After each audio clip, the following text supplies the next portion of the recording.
Hello বন্ধুরা, সবাইকে merry Christmas আর অ্যাডভান্সে happy new year. তো এই ক্রিসমাসের উপলক্ষে চলুন বানিয়ে নেওয়া যাক একটা হোমমেড প্লাম কেক। এটা কিন্তু ভীষণই ইজি রেসিপি, মানে ভীষণই ইজি বানানো, আর টেস্ট নিয়ে তো কোনো কথাই হবে না।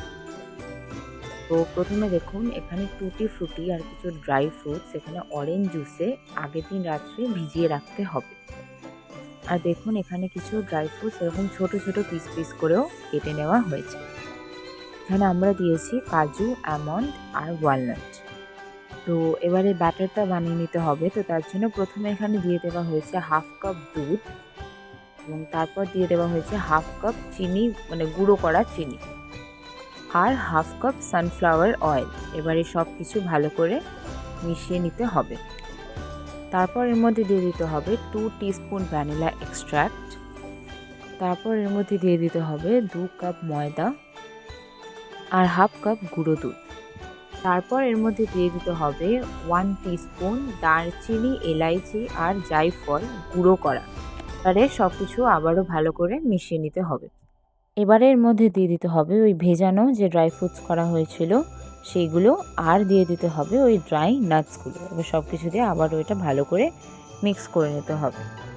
একটা কথা বলে দিই, যেটা হচ্ছে এই যে সব এই মেজারমেন্টগুলো যাতে অ্যাকিউরেট হয়, এর জন্য কিন্তু আমাদের মেজারমেন্টের কন্টেনার্স কিন্তু কেনা আছে। হাফ কাপের আলাদা বলুন বা 1 কাপের আলাদা বলুন, তো আপনারাও চাইলে কিন্তু এগুলো কিনে নিতে পারেন, অনলাইনে ইজিলি অ্যাভেলেবল। তো এবারে আমরা এখানে বানিয়ে নেব হচ্ছে ক্যারামেল। তো প্রথমে এখানে কড়াইটাকে প্রিহিট করে নিতে হবে। কিছুক্ষণ প্রিহিট করে নেওয়ার পর এর মধ্যে দিয়ে দিতে হবে চিনি। চিনিটা কিছুক্ষণ পর দেখবেন আস্তে আস্তে আপনি মেল্ট হয়ে এরকম ক্যারামেলের মতন কিন্তু টেক্সচার চলে আসবে।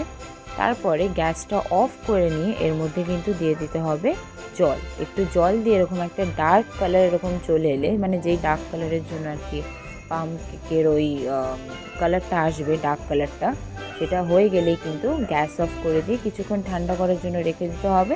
আর তারপর আমাদের এই বানিয়ে নেওয়া ব্যাটারের সাথে কিন্তু এটা আস্তে আস্তে মিক্স করে নিতে হবে। একটা জিনিস মনে রাখবেন, যেটা হচ্ছে যে গ্যাসটা অফ করে তবে কিন্তু জল দেবেন, কারণ ছিটকাতে পারে, ঠিক আছে? আর এই প্রসেসটা কিন্তু ভীষণ কেয়ারফুলি করতে হবে। এবার ব্যাটারটা কিছুক্ষণ রেখে দেওয়ার পর এর মধ্যে দিয়ে দিতে হবে 1 teaspoon baking powder, half teaspoon baking soda আর 2 টিস্পুন ভিনিগার। আবার এটাকে ভালো করে মিক্স করে নিতে হবে। আর ওদিকে আমাদের কেকের মোল্ডটাও কিন্তু রেডি করে দিতে হবে, বাটার আর ময়দা ভালো করে ছড়িয়ে, যাতে আমাদের কেকের ব্যাটারটা কোনোভাবে মোল্ডে না লেগে যায়। তো ভালো করে স্প্রেড করে দিয়ে এবার ওর মধ্যে ব্যাটারটা ঢেলে দিতে হবে।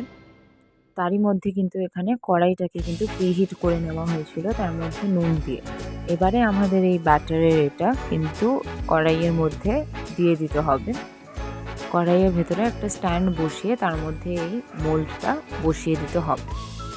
ওভারঅল টাইম হচ্ছে 50 মিনিট থেকে 1 ঘন্টা। এবার এই 40 মিনিট পর আপনারা একবার একটু স্টিক দিয়ে দেখে নেবেন কতটা কি কুক হয়েছে। আরেকটা যেটা করবেন সেটা হচ্ছে বাকি যে ড্রাই ফ্রুটসগুলো ছিল সেই ড্রাই নাটসগুলো কিন্তু এর মধ্যে একটু ছড়িয়ে দেবেন। তাহলে দেখতে পাচ্ছেন যে স্টিকের মধ্যে কিন্তু একদমই কোনো রকম ব্যাটার কিছু লেগে নেই, মানে এটা কমপ্লিটলি কুক হয়ে গেছে। ফাইনালি আমাদের বাড়িতে তৈরি পাম কেক কিন্তু একদমই রেডি। এটা দেখতে যেমনই দেখে বুঝতেই পারছেন, খেতেও দারুণই টেস্টি হয়েছে। তো আপনারা অবভিয়াসলি এটা বাড়িতে ট্রাই করবেন এবং আমাদেরকে জানাবেন। Bye bye.